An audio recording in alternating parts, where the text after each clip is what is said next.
Hello there. All right, guys, today we're taking a look at 3 different belts. Now, these here are all from the same company. These are from 3 Musketeers Thread Works.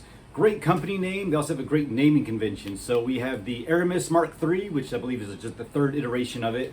We have the Porthos, and then this right here is just the standard belt that'll come with their gun belt, which is called the Dart, which is short for D'Artagnan. Yes, there is also an Athos, and that is very similar to the Aramis, just without the Velcro that's on the side. So it's like, stick around, let's take a look at these. So let me start off by saying that I've actually had these belts for about 7 to 8 months now, and I've really been holding off on doing this video because there was something about these belts that's a little bit different to me anyway that I really wanted to kind of test out, and that is that all of these belts are actually lined with the curved material.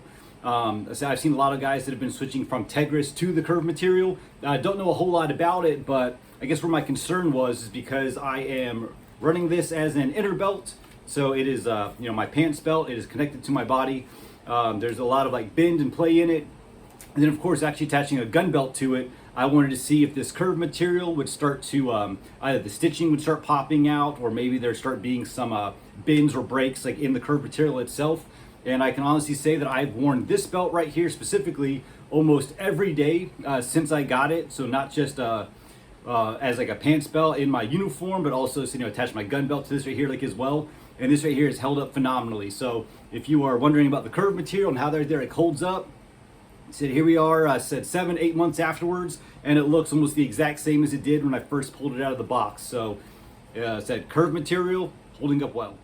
So starting off with the Aramis here. All right, so this right here is a very simple belt when it comes down to being able to adjust it. It is just, you have like the Velcros on the other side, so you loop it through, get it to where you need it to be, attach it down, and you are set.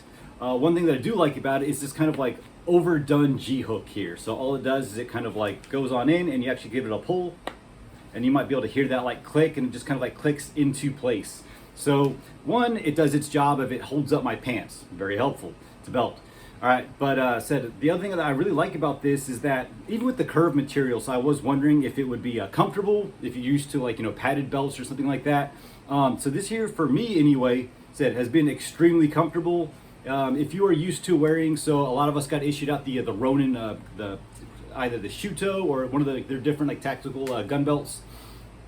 It comes with an inner belt that is 2 inches tall, and if you're used to wearing that, you kind of feel that that thickness right there that's actually wrapped around like your waist. This belt right here is only 1.5 inches tall, and I did notice within like about the first like 2 weeks of me switching from the that Ronin Tactics inner belt to this one right here, I did notice that it was a little bit shorter. And that was just because I'd been so used to wearing that other belt. However, with this one, there's just something about this belt that I really like. The one thing about it is it does definitely hold its shape. But when it comes down to just the way you see, there's just like a slight kind of like curve into it, and that's just from like how I've been wearing it. I said almost every day for about 7 or 8 months now. So I really like this belt. There's not really a whole lot to go over like on this, but I will say that I'm actually going to get one of the Athos belts, which is just like this, but without the hook and loop, and get that one in black to wear and carry that one for a concealed carry. I will say that I have carried my pistol in civilian clothes with this belt, and it was just phenomenal. The other thing that I wanted to point out about an inner belt and why you might want something that has the curved material that's like in it. So something that we've been like looking at lately is, how do I wear a pistol? Said for us, Air Force Security Forces, you're required to, wear your pistol, and you go to throw a ruck on. Trying to throw a ruck on over a gun belt kind of blows. So what I actually did like with this one right here is, and I can't speak for the Safariland UBL, but the Guardian Warrior Solutions bang hanger actually fits really well onto this. I took a small piece of the Velcro material that has that sticky back, put that on the top of the of that bang hanger, and then from there I was able to just like wear this. I've got my holster hanging off of it, and what that allowed me to do was I can keep my pistol on me at all times and take that belt off, and actually be able to throw my ruck on and wear that. So my actual gun belt itself, so just minus the holster, would just sit in the ruck. Take that off, and I would just put that on over this, and it held up like really well. So it's one thing to consider about why you might want something with like that curved material inside it. So looking at the Porthos, now this right here is definitely a very different design. I don't think I've really seen any other belts that are kind of like this. So one, we have the G hook that is actually allowing me to attach it to the other end of it. It is said super easy to adjust. You will note that this here is extremely long.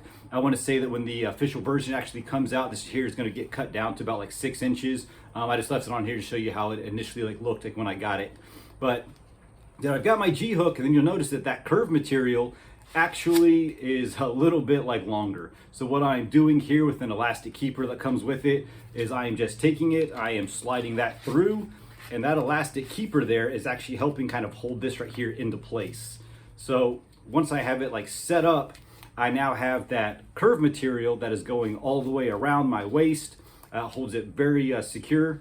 I will also say that with this G hook and the way that this extra material here is actually attached on, this right here lies extremely flat. So when you actually go to put your gun belt over the top of this, you don't have to worry about any portions like here, where it said it is just a little bit thicker, so your gun belt does kind of lose a little bit of connection right here. With this one, I don't really have that. Of course, there's the minor portion here where it's not going to connect over to it, but I will say that with this one, it's once you put that gun belt on, it's really not going anywhere. Just like the Aramis, the Porthos is 1.5 inches tall. The gun belt that I'm currently running is the Hercules Tactical, and that is a 2-inch tall belt. So even with that belt being about a ½ inch taller than this one, right here, so it still holds extremely well. I've really got no complaints about this belt. Now, the only reason why, rather than wearing this belt right here every day, I went with the Aramis is that if you guys have seen EOD Fish, so he's also done a video on both of these belts and said he had been wearing this one right here for quite some time. I think he said he actually wears this one in uniform daily. So with that, I usually trust his word on just about everything he says. Really good guy. So I have no doubts that this belt right here really holds up. And that's one of the biggest reasons why I really kind of tested out the Aramis as much as I did. So said Porthos, very solid. So the last belt we're going to take a look at, this right here is just the standard inner belt that will come with their gun belt, which is going to be once again called the Dart, short for D'Artagnan. I do believe you can actually upgrade it to the Aramis Mk3 for a little bit extra. But this one right here, it does not have any sort of G hook, or that's an oversized G hook. It is just your standard Velcro attachment to it. And once again, it holds its shape extremely well. I will say that with all of their belts, when it comes down to that curved material, you kind of see the stitching that is on it. It holds extremely well. It's to your waist, holds your pants up. I will say that something like this is definitely always easy to adjust. But when it comes down to if I'm going to wear a belt for as a standalone for my pants and attach a gun belt onto it, I might want a little bit of padding depending on how long I'm actually wearing that belt. And when it comes down to an inner belt, I haven't really seen it where I found an inner belt that is padded enough to where I'm not going to notice that belt for a long time. So if I'm wearing a 2-piece gun belt, for me, it's no more than maybe 24 hours. I will say that if you're looking for more comfort, more padding, maybe going for a 2-piece belt is not going to be your best bet. I would actually recommend a thicker war belt. But if I'm wearing a 2-piece belt, I want to say that all 3 of these belts right here attached to a gun belt, worked out well enough for me. Definitely recommend this company. I'm actually going to be getting another belt in black to wear in civilian clothes. But solid company, solid names, and yeah. So that's all we got. So if you guys have any questions, you know where to find me. Hit me up, shoot me a message. Here for y'all. Later.